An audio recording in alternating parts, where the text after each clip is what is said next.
What up, peeps? Nick Battle, aka Nino's Corner. First off, if you like this content that is coming your way, hit that subscribe button, hit that bell, get all my notifications. Helps the channel grow a lot. Today, folks, let's just go ahead and get into this. We're going to talk about the game review, Texas versus Rice. What do we see? What do we like? What do we did not like? So I'm going to take a look, folks, at NinosCornerSports.com. Go there. I'm going to show you just from the screen itself, just some of the just some of the plays and some of the analysis that I take on this team. But we're going to go to NinosCornerSports.com. I advise you to do the same, and we are going to track just the explosive plays and some of the player performance that happened in this game. So let's go ahead and take a look. We'll go to the tab that says analysis, and let's go down to the stats, folks. And let's go down to the stats for the entire team. We will start off with the NCN offense. NCN, folks, is a Nino's Corner number, which basically tracks the efficiency and the effectiveness of a team. We're going to take a look at the 2023 season since we only had one game, which I could go to just the game logs, right? But since there's only one game, we'll just look at the season stats here. 2023, the only game we played is Rice. NCN offense, this offense was not very efficient or effective for the totality of the game. I can say in the third quarter, yes, but the first and second quarter, no. NCN offense scores, you kind of want them to hover above 50%, or not percent, but above 50 points. We're at 44.5 points. So let's just say 45 points, make it a clean number. Not very efficient. The SPR, folks, that is the successful play rate, meaning plays that on first down, you're getting at least half the yardage needed on first down to get another first down. On second down, you're getting at least 70% of those yards. Third down, you're getting all of the yardage. And if you have to go to fourth down, you're getting all the yardage.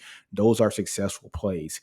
The rate that we had here for Texas in this game was 41.9%, which is less than last year and less than Sark's first year.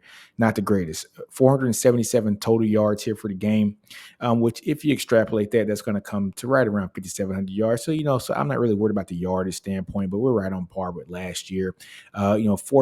Four touchdowns. We allowed 6 tackles for loss that game, and that does not include the sacks. I do tackles for loss and sacks separately. I don't want to count my sacks as tackles for loss. I just want to see the raw numbers to see exactly which is which. So 6 tackles for loss, folks. You're probably going to see on other sites that it is going to say 8, but 6 tackles for loss, that is that minus the sacks. Which is on this pace. We're at a pace to get 72 for the year during a 12-game season. Not the best here for a team. And sacks, 2 sacks this year. We're on a pace here for 24. This is Rice, folks. We're not talking about Alabama that we're playing next, but I have a video on that next, talking about the game preview and where I think we can do better. And we had 1 turnover this game, and we had 5 penalties, which has to crisp up, folks. 5 penalties, which equates to 60 for the year. If you extrapolate that for a 12-game season, we got to clean that up. Last year we had more last year, 44 over the 33 from the previous year, but I equate that to a younger offensive line having more penalties. There's no excuse now. This offensive line is not young anymore. Everybody on here has at least 1 year in the program. These are not true freshmen coming out of high school. So let's take a look at the defense. The defense was a lot different story. Headed up by Jalen Ford, Trevante Sweat, Byron Murphy. Ethan Burke had a hell of a game as well. Saw some great flashes and promises from Manny Muhammad. Great flashes and promises from Anthony Hill. Also great flashes, folks, from Manny Muhammad, Anthony Hill. Who else flashed pretty well? Vernon Broughton. Oh my God, Vernon Broughton played extremely well in that defense, on that defensive line. Talking to Nash, Nash Talks Texas, and also Jay Bass as well. They sent some film over. And we just looked at exactly what Broughton did that game, and it was really good, really good. Also, Derek Williams, man. Derek Williams looks like a grown-ass man right now, man. So the future's bright. The future is bright as far as the talent that is here on campus and what's going to be here for the next year. But let's talk about what happened in this game against Rice. This defense will stand up. It will stand out, and they did their damn thing. Looking at the game against Rice, NCN defense, 70.42 points. You look at that defensive ranking last year. They were really good defense last year. The defensive side of the ball, you want that to be an average around 45 points. The Texas defense was really good last year. The SPR rate, the successful play rate, 62% of the time that the defense is on the field, they were dishing out successful plays. 10 points higher than what we had last year, folks. TDs allowed, we only allowed one TD, outstanding. Tackles for loss, we had 3 in the game, and we had 2 sacks in the game, folks, which is good. And we missed a couple sacks. Ethan Burke could have had another sack. I think he finished with 1.5 for the game, but he missed 1 sack, and I think I'm not gonna lie. I forgot which player it was, but we missed out on a couple sacks in the game, folks. We had a fumble recovery. I think Jet Bush got that fumble. We had 2 interceptions, one by Austin Jordan, and the other by Jalen Ford with the one-handed catch. Outstanding play, man. We are on it, folks. 3 turnovers for the game, outstanding. And fourth down stops, which I count fourth down stops as turnovers. We had one of those as well. I think that was deep into the territory too, so that helped out as well. And the defense had no penalties. That's what you love to hear. We had no defensive penalties, folks. I didn't see any holdings. I didn't see any defensive pass interference. I mean, we had outstanding play at defense. The run defense was outstanding. Sweat, Byron Murphy, Broughton, Collins had a play where he flashed and got through the line. JT Daniels is backing up, tries to pass it. Collins jumps up, bats the ball down. Outstanding play, by him. The secondary was really good as well. And then I'm gonna tell you how we know it was really good. We didn't hear any of their names. We had any of their names. Rice had about 112 yards, something like that, total for the entire game. And to not hear any of the defensive backs' names means that silence is golden when it comes to the defensive backs. Great game by the defensive side of the ball. PK has that unit rocking really well. Going to be very interesting to see how our defensive front lines up with Alabama's offensive front, because I tell you what, our defensive line was great. Alabama's, their offensive line was really good as well. It's going to be a chess match to see who is going to be able to win the trenches, the Alabama offensive line versus our defensive line, or vice versa. I think that's going to be the determining factor of the game, or one of them, along with the Alabama defensive line versus our offensive line. But we'll talk about that on the preview section here for the next episode. Now, folks, let's look at the successful play rate. So, folks, I already told you what the SPR is. First down, you got to get half the yards from first down to be a successful play in nature. 70% of the yards on second down for a SPR, and on third down, all the yardage, and fourth down, all the yardage. Against Rice, folks, we had 14 successful rushing plays out of 37 rushing plays total for a SPR rate of 37.8%. So we can just say that's 38%, which is far lower than what we had over the previous 2 seasons, which were pretty much equal, 48.95 to 48.99. That's what Bijan and Rojo kind of manning that. So let's just say 49% was our SPR rushing rate, which is pretty good. You want to be basically an SPR rate of hovering around 50% or so. We're at 38%, folks, against Rice, which goes to show you that our offensive line was not doing their thing for the rushing game, especially on the interior. We got to find something that's going to work there, because Alabama's next week. And guess what? They're a lot more stout than Rice is. The SPR for the passing side of the house, around 46%. And I was very, very, very kind of bullish on these numbers from 21 and 22. You want those to be a lot higher, because any pass that we have on first down should be getting more than 5 yards. Any pass that we have on second down should be getting more than the 70% of the yards needed on that second down. Any pass that we have on third down should be getting all the yardage. We should be here. I'm thinking the SP rate here for passing should be 55% and above. Not even close. We're at 45%, which is the same as last year, which I was very underwhelmed last year from our passing game from a successful standpoint. And the SPR total, 47% last year, 42% for this game against Rice. All these numbers were below our number for the totality of the previous 2 seasons. And folks, against Rice, this number should be very high. It should be higher than what our mean is going to be. But there's still room for growth. The highest jump rate when it comes to how good a team is usually happens between game 1 and game 2. So, folks, let's take a look at the explosive play rate. I love this metric. Kind of shows you just how explosive our offense is. And if you take a look at Rice this game, we had 4 explosive rushing plays. You extrapolate that, we're going to have 48 for the year. If you extrapolate that, now the explosive play rate for rushing, right at like 11%, which is not bad at all. Just kind of compared it to the previous 2 seasons at 8% for the first year of Sark's, reign here, and almost 9%. So we've increased, and now to have it at, basically 11% here is pretty good. The XP for the passing. Now this is where it gets ugly. The passing explosive play rate. We want those explosive plays, which are yards, rushing yards. Um, 15 yards rushing is an explosive play for rushing. 20 or more yards passing is an explosive play for passing. Now, if we take a look at Sark, his numbers have went down over the last 2 seasons. And now, if we're looking here for the third season, we're at 11% here for the passing game as well. 4 out of the 37 passing plays. So 10.8%. So let's just say that's 11%. Sark's first year with Casey Thompson, about 17% of our passing plays were explosive plays. Right? Last year with Quinn, 12%. We took a big dip. And this year now, the first game against Rice, 10%. There's something to be said. We're not hitting the deep ball. We're not hitting that deep ball at all. There's some kind of connective issue when it comes to Quinn and the receivers in the deep ball. I don't think that's Quinn's strong suit is the deep ball. Quinn is very good on the intermediate routes, the short routes. I mean, he is a Texas-bred quarterback, man. This guy's like a 7-on-7 king, man. Like, he loves spread offenses and does very well and flourishes in them. One thing I will say in Quinn had, I think, one of those explosive plays for rushing were Quinn. So Quinn has the wheels, and we saw him utilize that in this game. But for the passing game, we've got to get that number up. That's got to be around 15%, folks. I mean, for Sark's offense to click, and we know Sark loves to have an explosive play. He's not going to nickel and dime you. He wants that offense to be explosive. That's got to be around 15%, folks, for this offense to truly be a great offense coupled and play complementary offense to what that defense has put out there. If that explosive play rate is 15%, you're looking at maybe a couple of those long passes, those deep balls, one to Worthy, one to Mitchell, where they were, no kidding, completely wide open. Those would have been walk-in touchdowns.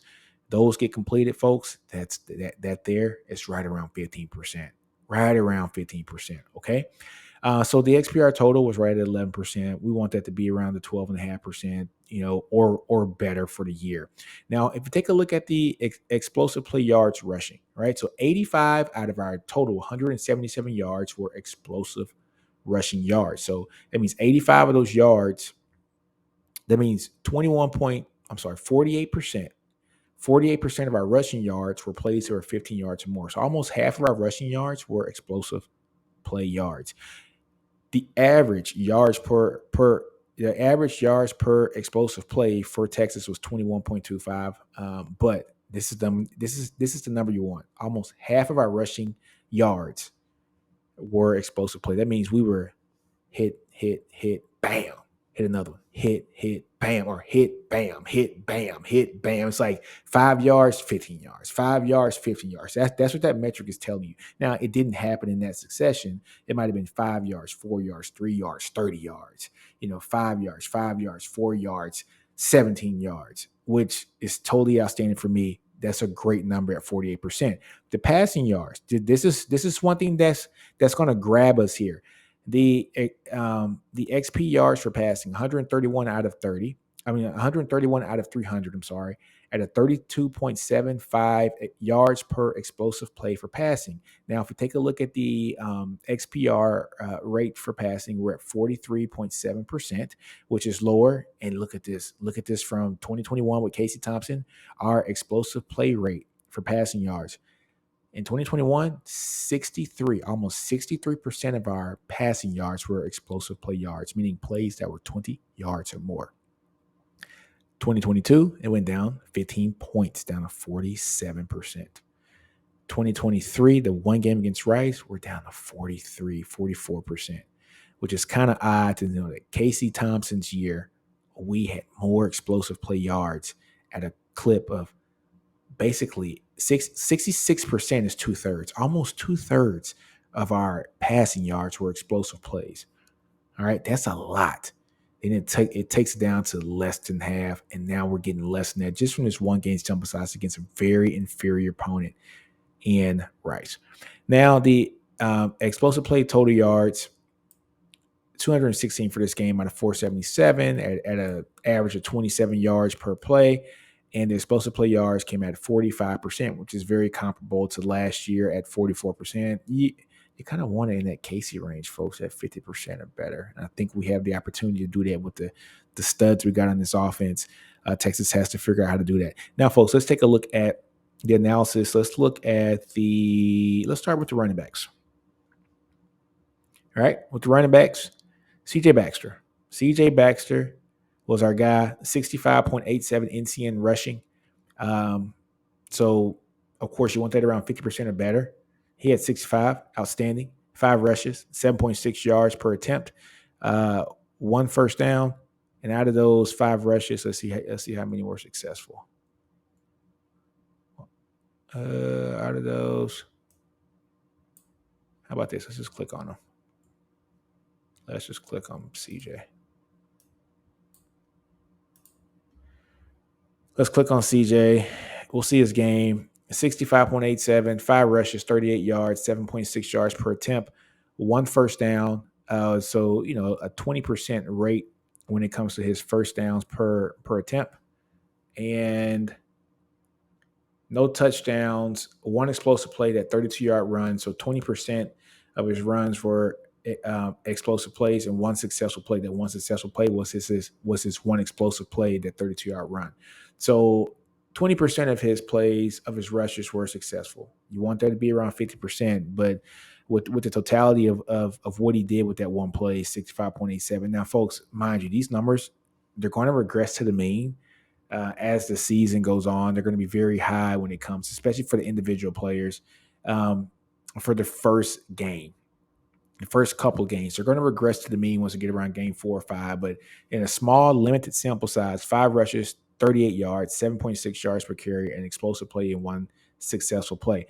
The guy I want to take a look at now, folks, let's take a look at Jonathan Brooks. Jonathan Brooks, he had, 12 rushes for 52 yards at 4.3 yards per carry. He had an NCN rushing rate of 50.09, which is what you want, at least 50 or better. And his NCN receiving of 58.82. You want that to be 50 or better as well. He caught a great touchdown pass today. So 2 rushing touchdowns. So basically 17% first down per attempt. Sorry, 2 rushing first downs, not touchdowns. And 1 explosive play.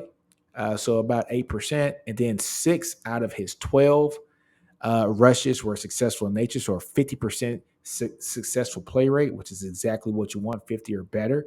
And he had 3 targets, 2 receptions, so 67% catch percentage. Should have been 100. He had a drop that was going to be a touchdown, but he had 42 yards at 21 yards per clip, and 2 first downs, 1 touchdown, 1 explosive reception, and 2 successful plays in the receiving game.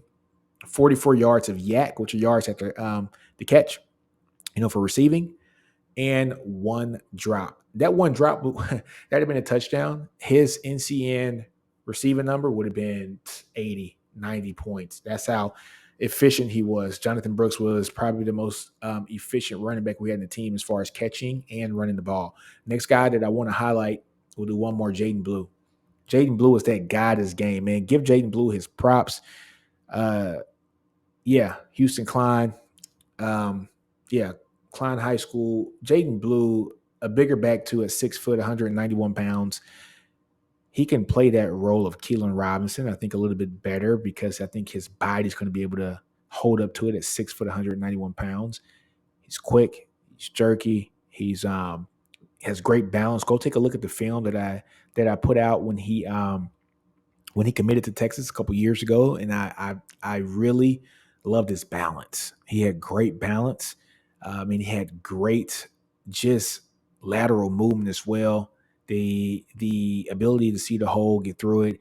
I love this game coming out of high school, and I think he showed his worth here in this game. 10 catches, folks, 55 yards rushing.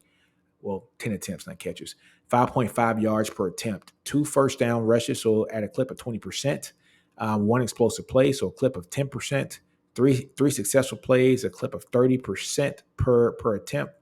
And that's pretty much it for him. But he was a very steady pace, ran really good between the tackles, showed patience, showed vision, showed toughness, showed speed. Jaden Blue was a welcome sign to this team.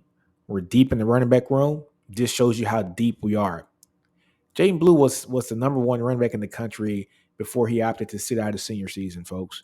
And then once he sat out his senior season, he was going to be a 5-star. I think people understand that. And a lot of people don't want to give him his props on that. But Jaden Blue was that guy coming out of high school out of Klein. And man, look, he was going to be a 5-star. People might want to argue me. People might want to argue with me on that, but I tell you what, he was the most coveted running back in that class that year. And if he would have went to a senior year, he would have still remained the number one running back in the country. He didn't play his senior year, and other sites dropped him in the rankings drastically. He went from a top 30 or 40 player to a top 200 player overnight because he didn't play his senior season. And I just think it's unfair that people don't want to give him his just due and his props when he does a really good game today. He had a hell of a game against Rice. Kudos to Jaden Blue. Now, folks, let's take a look at the wide receivers. We'll take a look at Xavier Worthy. Let's look at A.D. Mitchell, a.k.a. Adonai Mitchell, which he likes to be called Adonai. So I'll make sure that I continue to practice that Adonai Mitchell. And then Jordan Whittington, man, he had a good game as well. And Isaiah Nair, that number, look, it's going to regress to the mean because he had the one drop on those two targets. So he had a catch and a drop. That number is going to come up as the season goes on. I count the drop metric really heavy, like for a wide receiver. So when you see his NCM receiver number at a -16, it's because of the drop. But as the season goes on, look, that number is going to go higher. Very impressed with Nair and the catch that he had, and honestly just happy for him. All right, folks. So Xavier Worthy. This number, of course, is going to go. I'll tell you, the individual numbers are a little tricky in the first of the year, but he had a 46.09 NCN receiving, 70% catch percentage at 7 catches on 10 targets, 90 yards at 12.86 yards per reception. I think a lot of meat was left on the bone for X-Man. X-Man he had the opportunity to get a lot of yards here. But I just think the balls were a little short for him. If the balls would have been out there a little bit more to lead him, it'd have been a day where he has 200 yards. But it didn't happen that way. And so he had, 12.86 yards per catch, 9 yards per target, 5 first downs out of those 7 catches. So a 71.4% first down per reception. No TDs this game, which hurt him as far as his rankings, as his numbers. But we all know X-Men's going to hover around that 10 TD range. He had one explosive play. So one catch out of those 7 were catches that were 15 yards more, and I think catches that were 20 yards more. And I honestly like to count those explosive plays to rank kind of heavy in the metrics. So he'll get there. We know X-Man is one of the most explosive guys here in the country. Love his game, and if you don't love his game, something's wrong with you. Saw a perfect comp for him. Deshaun Jackson, I thought that was a hell of a comp for him. So yeah, perfect. And he had a 10% explosive play per target and a 14% per reception. 5 successful plays, so 5 out of those 7 catches at 71.4%. All right, and Yak yards after catch, so 46 at a 6.571 yards after catch per reception, and he had no pass interference calls on receivers. On DBs against him. But look, X-Man's that guy. He's the feature wide receiver here in this team for a reason. And hopefully he should be a first round pick at the end of this year. Let's take a look at Adonai Mitchell,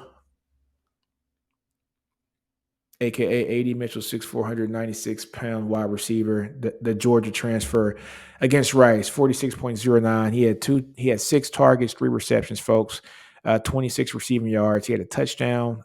He had one first down, 1 touchdown, And out of those 3 catches, folks, all three of those were successful plays. So 100% successful play per catch rate, 18 yards a yak, no drops. But he had the opportunity to get a deep ball too as well. I think Quinn threw off his back foot, and 80 was behind the safety there. That would have been a huge play. I think he left some meat in the bone too as well. So he had a 100-yard game if the pass was there, and that's a theme that we're having here as far as talks when it comes to the post game review of the Texas versus Rice game. But AD Mitchell's going to be fine, man. Adonai Mitchell's going to be fine.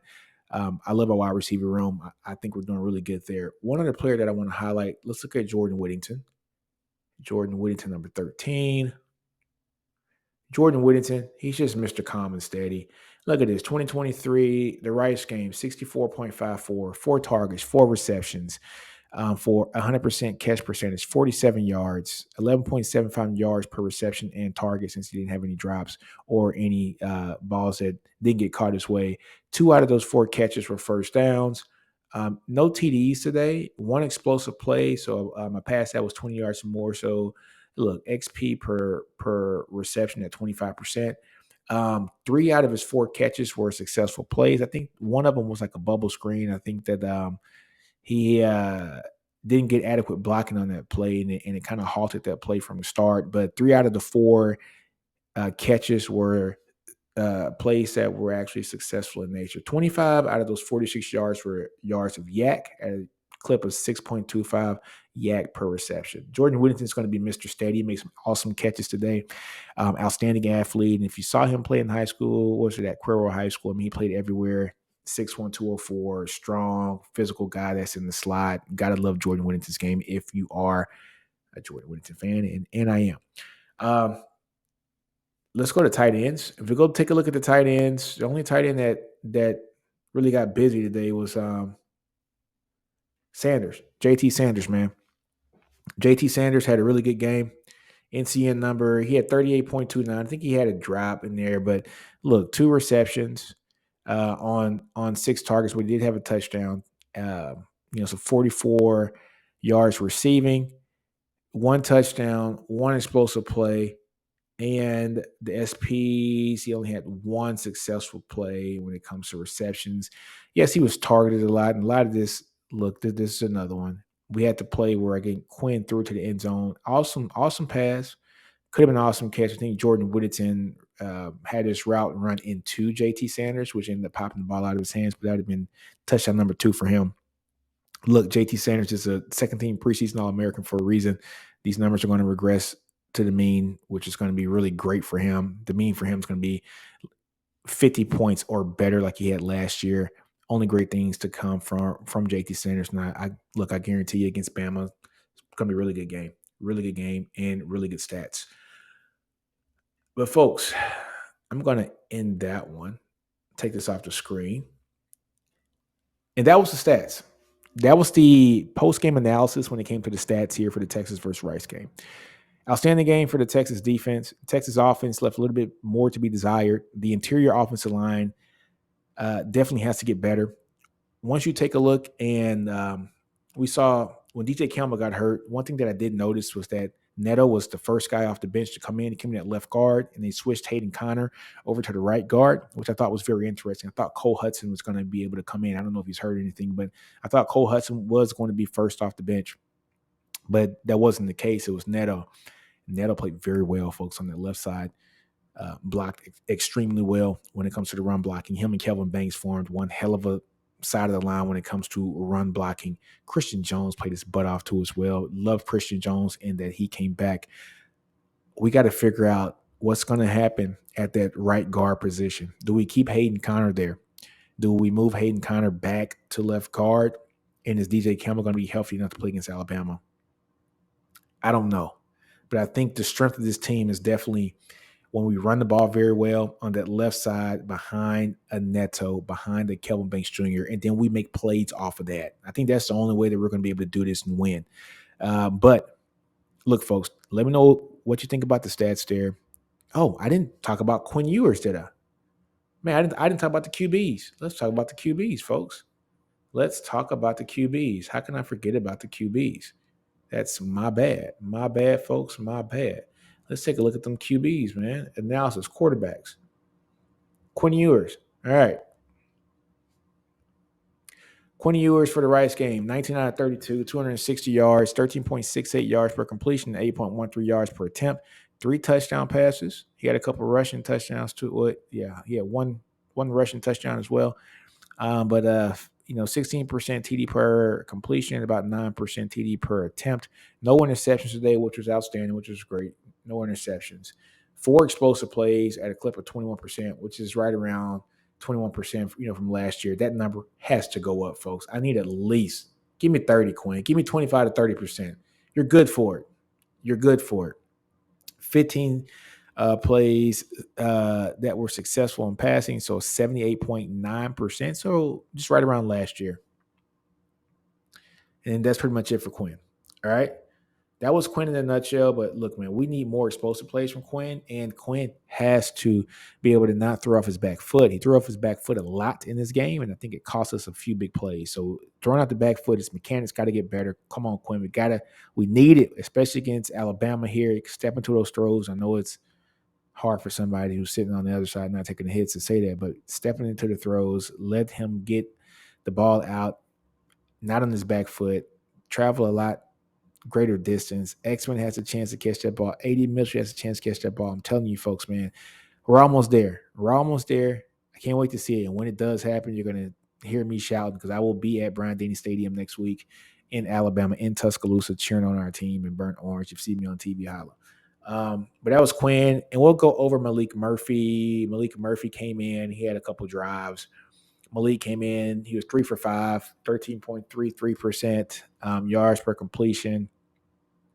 No interceptions, no explosive plays, but 2 out of his 3 completions were successful, so 66%. And he had a drop too. There was a drop by Nair, but that ball came out humming. But Malik Murphy, man, you should have heard the crowd. They came in basically roaring for Malik because everybody loves Malik Murphy, man. But now we are done with the quarterbacks. But folks, let me know about the stats. What do you think, man? Can Texas do better? Yes, Texas can do better. Texas won with 37-10. Defense stayed outstanding. I think defense is going to be great. But I'm going to break down more in the Texas versus Alabama preview, where I think Texas can get better and just see exactly what kind of game that they're going to need to make sure that we can come out with that dub once we leave Tuscaloosa. And I need them to win because I'm going to be there and I don't want to be on the side of a losing team in Alabama. All right, folks. On that note, folks, man, just in this podcast, like I end all of them. Do you? Don't be afraid to fail out. Grow your environment. Understand your brilliance. Horns always up. NinosCorner, we're out. Hook 'em.